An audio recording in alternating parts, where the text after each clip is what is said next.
देखिए, लगातार आपने देखा है कि बच्चे जो हैं, माता पिता अपने बच्चों को क्यों भेजते हैं, कोचिंग सेंटर इसलिए भेजते हैं ताकि उनका भविष्य सुधर सके, कुछ और वो ज्ञान अर्जित कर सके। लेकिन जब इन्हीं कोचिंग सेंटर्स में बच्चों का ब्रेन वॉश किया जा रहा हो, उनको धर्मांतरण के लिए प्रेरित किया जा रहा हो, हिंदू धर्म के खिलाफ भड़काया जा रहा हो, तो क्या किया जाए।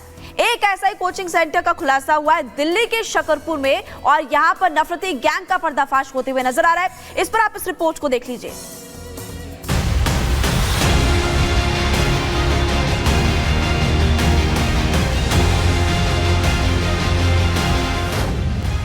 राजधानी में एक्टिव धर्मांतरण गैंग, कोचिंग सेंटर बना कट्टरवाद का सेंटर।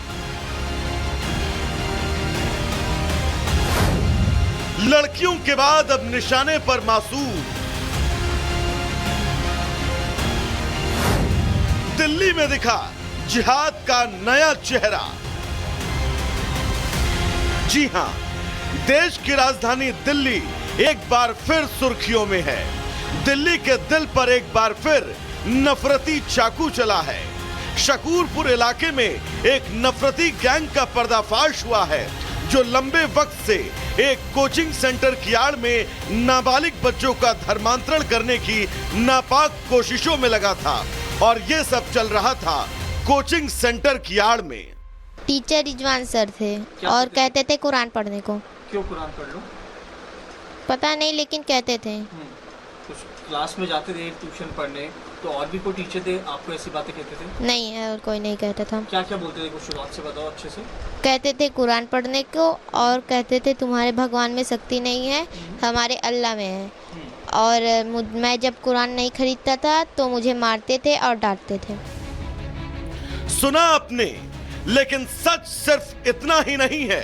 आरोप है कि शकूरपुर के जीएमडी कोचिंग सेंटर में कुछ मुस्लिम ट्यूटर लंबे समय से नाबालिग हिंदू छात्रों का ब्रेन वॉश करने में लगे थे।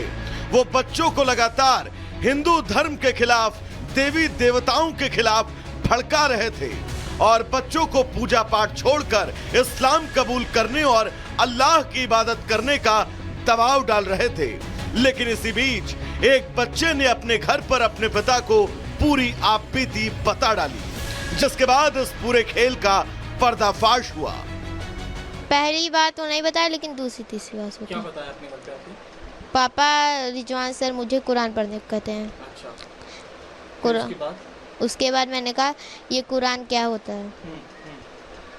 तो इसके अलावा भी कुछ और टीचर कुछ कहते थे? नहीं, अच्छा, ये बात कितनी बारी करी रिजवान सर ने आपसे? 3-4 बार। 3-4 बारी। एक ही दिन करी है, रोजाना करते थे अलग अलग? नहीं, करते थे अलग अलग, हमेशा कभी कभी। पूछा नहीं कि सर ये ऐसा क्यों कह रहे हो आप? नहीं पूछा। मारते थे? हाँ, कितनी बारी पिटाई करी आपकी? 4-5 बार। 4-5 बारी। तो आपने फिर कोई बुक को खरीदा था, कुछ पढ़ा था? नहीं, तब पापा को बताया, पापा ने नहीं लिया था। पापा ने मना कर दिया? हैरानी की बात तो यह है कि इस साजिश में जो कट्टरपंथी शामिल थे, उन्होंने कोचिंग सेंटर को हिंदू नाम दिया था और यहां आने वाले बच्चों के माँ बाप को अपना फर्जी हिंदू नाम बताते थे। लेकिन जैसे ही एडमिशन के बाद बच्चे कोचिंग सेंटर में पढ़ना शुरू करते, कोचिंग सेंटर में तैनात 3 नफरती रिजवान, अबरार और इरफान बच्चों को हिंदू धर्म के खिलाफ भड़काने लगते और उनका ब्रेन वॉश करके उन पर अल्लाह की इबादत करने का दबाव डालते। इस बारे में एक नाबालिग बच्चे के पिता ने जो शिकायत सुभाष पैलेस पुलिस चौकी को सौंपी, उसके जरिए उन्होंने अपने बच्चे के साथ बीती हुई आपबीती दिल्ली पुलिस को बताते हुए कहा, उनका बच्चा जीएमडी कोचिंग में पढ़ता है। वो पिछले कई दिनों से कुरान के बारे में पूछ रहा था। शुरू में उन्होंने इसे अनदेखा किया, बाद में बच्चे ने बताया कोचिंग में पढ़ाने वाले